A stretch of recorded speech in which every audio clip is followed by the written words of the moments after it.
वस्तु को उठाने में सक्षम होना चाहिए और शक्तिशाली आध्यात्मिक शक्ति की भी आवश्यकता होती है।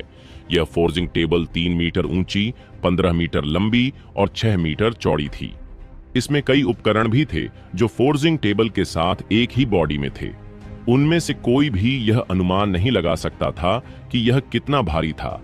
हिमांशु ने पूरी ताकत से फोर्जिंग टेबल को हिलाने की कोशिश की, लेकिन फोर्जिंग टेबल सिर्फ थोड़ा सा हिली। वास्तव में ध्यान से देखे बिना यह बताना असंभव था कि वह हिल रही थी भी या नहीं। तो पहले हथौड़ा हटा दो, नरेश ने कहा। उसने यह भी देखा था कि फोर्जिंग टेबल के अलावा वहां एक हथौड़ा भी था जो निश्चित रूप से खजाना था। अन्यथा कोई भी निर्जीव अजीवित वस्तु उन पर इतना बड़ा दबाव नहीं डाल सकती थी। क्यों परेशान हो? तुम मुझे उसकी जगह क्यों नहीं लेने देते? राघव मुस्कुराया और अचानक अपनी तलवार को पहले से भी ज्यादा ताकत से बाहर निकाल लिया। उन तीनों को कई कदम पीछे हटना पड़ा। उसी पल राघव उनकी नजरों से ओझल हो गया। नरेश को अभी अभी एहसास हुआ था कि राघव गायब हो गया है। तभी उसे बुरा लगा और उसने चेतावनी दी। हालांकि तब तक बहुत देर हो चुकी थी। हिमांशु का हाथ हथौड़े को छूने ही वाला था कि उसे अपनी गर्दन पर ठंडक महसूस हुई। फिर स्वर्ग और पृथ्वी उसके चारों ओर घूमने लगे। अपने दृष्टिकोण से वह घूम रहा था। उसने देखा कि बहुत से लोग उसकी ओर भयभीत निगाहों से देख रहे थे। उसने एक सुनहरा कृपाण देखा। उसने एक जानी पहचानी लाश भी देखी, लेकिन उस लाश पर सिर नहीं था। उसकी गर्दन से खून बह रहा था। उसने नरेश की चेतावनी सुनी, लेकिन वह आवाज बहुत दूर से आ रही थी। जैसे ही उसे अचानक एहसास हुआ कि क्या हुआ था, वह अनंत अंधकार में उतर गया। राघव, तुम मौत को दावत दे रहे हो। नरेश ने कभी नहीं सोचा था कि राघव के पास इतना विचित्र फुटवर्क है। इसी वजह से वह हिमांशु को तुरंत मार सकता था। राघव ने ठंडी मुस्कान के साथ हथौड़ा पकड़ लिया। वाह, यह तो डेविल डेकैपिटेटर से दुगुना भारी है। राघव के पास इसे ध्यान से जांचने का समय नहीं था। उसने जल्दी से इसे अपने स्थानिक रिंग में रखा और फिर पूरी फोर्जिंग टेबल को अवशोषित करने की कोशिश की। भाड़ में जाओ! अचानक उसकी गर्दन पर हवा का झोंका आया और उसके पीछे से एक भयानक हमला हुआ। राघव के पास फोर्जिंग टेबल को अवशोषित करने का समय नहीं था। वह जल्दी से एक तरफ भाग गया। कृपाण की एक भयानक किरण फोर्जिंग टेबल पर जा गिरी। इस बार नरेश वास्तव में क्रोधित था। उसने इस हमले में अपनी पूरी ताकत लगा दी थी, किसी भी परिणाम की परवाह किए बिना। उसकी कृपाण की शक्ति ने छत पर एक बड़ा निशान बना दिया था। पूरा मकबरा लगभग आधा कट गया था और मकबरा जोर से हिल रहा था। अविश्वसनीय रूप से भारी फोर्जिंग टेबल वास्तव में कृपाण से उड़ गई थी। राघव जल्दी से उसके सामने आ गया। हाँ, धन्यवाद। उस विशाल फोर्जिंग टेबल को अपने ऊपर टूटते देख राघव ने आश्चर्यजनक रूप से हंसते हुए उसे पकड़ने के लिए एक हाथ बढ़ाया। नहीं, नरेश और अन्य लोगों को तुरंत बुरा महसूस हुआ। जैसे ही राघव के हाथ ने फोर्जिंग टेबल को छुआ, वह गायब हो गया। वह उसकी स्थानिक अंगूठी में समा गया था। स्थानिक वलइयों की एक खास विशेषता यह थी कि वे केवल जमीन से उठी वस्तुओं को ही अवशोषित कर सकते थे। ज्यादातर लोगों का मानना था कि इसका मतलब है कि आपको स्थानिक वलय में उसे संग्रहित करने के लिए वस्तु को उठाना होगा। लेकिन वास्तव में जब तक वस्तु जमीन से ऊपर उठ चुकी थी, तब तक एक शक्तिशाली आध्यात्मिक शक्ति के साथ इसे एक स्थानिक वलय में अवशोषित करना भी संभव था। राघव ने शुरू में सोचा था कि उसे इस फोर्जिंग टेबल को अपने स्पेशियल रिंग में समाहित करने के लिए कुछ प्रयास करने होंगे। किसने सोचा होगा कि नरेश इतना होशियार होगा और इसे सीधे उसे उपहार के रूप में भेज देगा। नरेश के हमले से पूरा मकबरा हिलने लगा। ऐसा लगा जैसे भूकंप आ गया हो और छत से बहुत ज्यादा मिट्टी गिरने लगी। छत के कुछ हिस्से गिरने भी लगे। यह जगह ढहने वाली है, जल्दी करो और भागो। उस चिल्लाहट के बाद धर्मी शिष्य सभी गलियारे की ओर भाग गए। यहां तक कि भ्रष्ट शिष्य भी अब थोड़े हैरान थे। अगर यह जगह ढह गई तो वे सभी मर जाएंगे। धर्मी शिष्यों को अपनी ओर आते देखकर वे समझ नहीं पाए कि उन्हें मार डालें या भाग जाएं। अचानक एक विशाल स्तंभ ढह गया, जिसके नीचे दबकर 2 बदकिस्मत लोगों की मौत हो गई।